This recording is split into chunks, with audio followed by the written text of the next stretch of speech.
I'm Kat. If you're new here, welcome. This is the first video that I'm making exclusively about mental health, and so I wanted to go over a behavior analysis process that has helped me a lot as I've gone through treatment.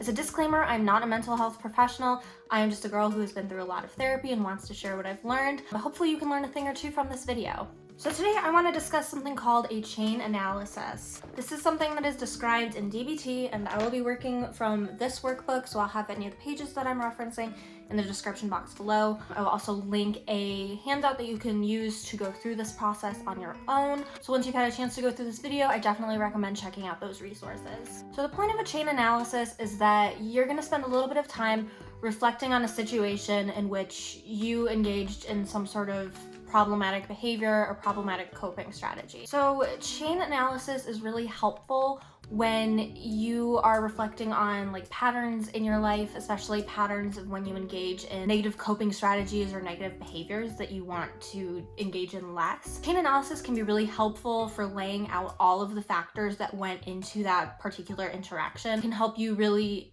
analyze and figure out, okay, what went wrong, what can I try differently next time, where might I need to put in some extra coping skills. So chain analysis gets used all the time in DBT.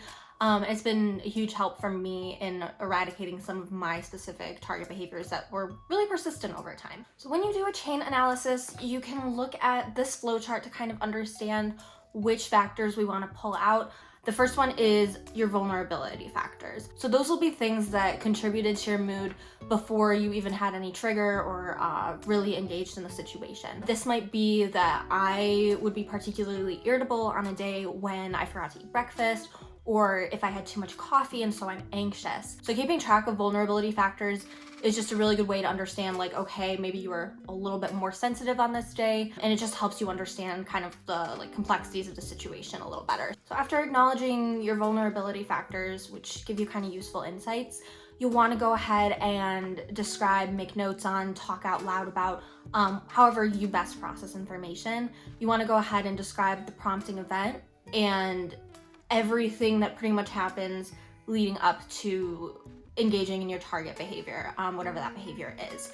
So I would want to make notes about what exactly maybe someone said to kind of set me off and trigger my emotions, how I reacted, what I did, what they did in return. You want to make note of any coping strategies that you did try, because this can be really useful data about okay, I tried this strategy and it wasn't necessarily effective. That can be a good hint to you that maybe you should try a different coping strategy. And then finally, it can be really helpful to make note of the consequences that came out of this target behavior. Maybe it had an impact on your relationship, maybe it had an impact on your self-esteem, maybe it's getting in the way of your long-term goals. I think it's really helpful to bring those things to our awareness, because then it really reinforces why you're working on this target behavior. In my opinion, in my experience, when you really drill your values and your goals into your mind, it's easier to recall those even when you're in crisis mode or really emotional. I think that the more time that you spend on this, actually sitting and reflecting on the discomfort, reflecting on the emotions that came up, really reflecting and trying to detail what exactly happened, I think it's a little bit easier to go through the process of actually problem solving once you have that all laid out. In my experience, this was a little bit challenging to do, and it was definitely guided largely by my therapist. So if you have access to a therapist, I super encourage you to go to them and talk through it with them and get some practice with them. But as time has gone on, as I've done it more and experimented more with it, I have gotten a lot better at doing it on my own, which is super awesome, since it helps me to be a little bit more independent. And really, with a lot of trial and error, you start to figure out what is really working for you and what's not working for you. You can kind of pick out okay, this behavior or this coping mechanism that I pulled in, it seemed to really help, but then I tried this other thing and then I became more upset.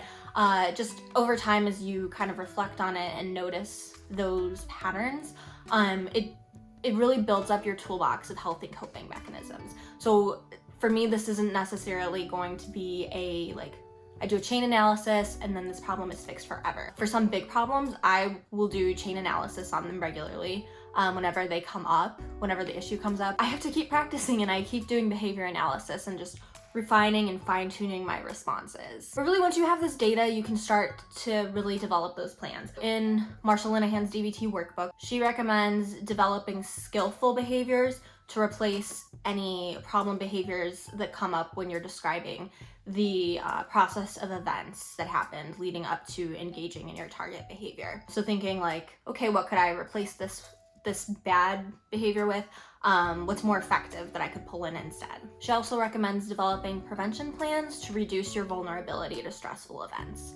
What that means is that, as we touched on earlier, your vulnerability factors can really make it so that you're more sensitive and more likely to respond with higher emotions to a situation. And it can just be harder to get into, your wise mind and make decisions that kind of align with your values. So what I try to do is do a lot of regular self-care to reduce my vulnerability factors. That includes things like making sure that I do what I need to make sure I'm eating enough and drinking enough. I make sure that on nights when I'm really stressed out, that I'm taking time for self-care and trying not to push myself too far, at least when it can be avoided. But if you are able to put in that effort to build kind of a stronger, more positive mood, then you're kind of setting yourself up for a little bit more success, since you'll be a little bit less susceptible to maybe falling into strong emotions. Finally, Marsha recommends making sure that you repair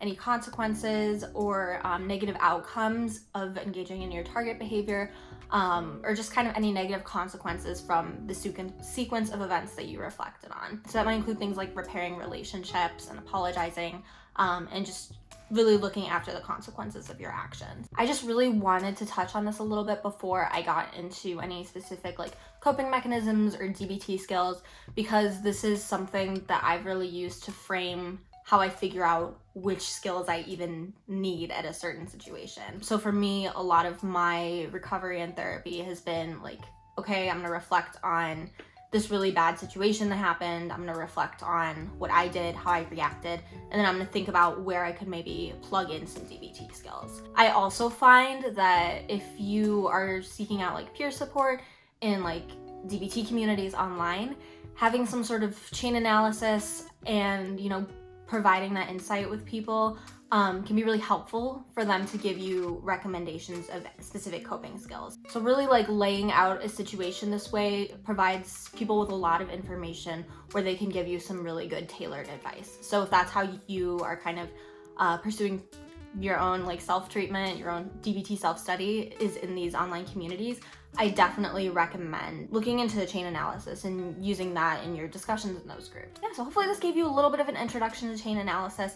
And like I said, go ahead and check the description box for page numbers in the DBT workbook if you are following along with that, as well as a worksheet that you can refer back to. That's a very broad overview of a chain analysis, so feel free to leave any questions that you might have in the comments below. Thank you so much for watching. Don't forget to like and subscribe if this video was helpful to you.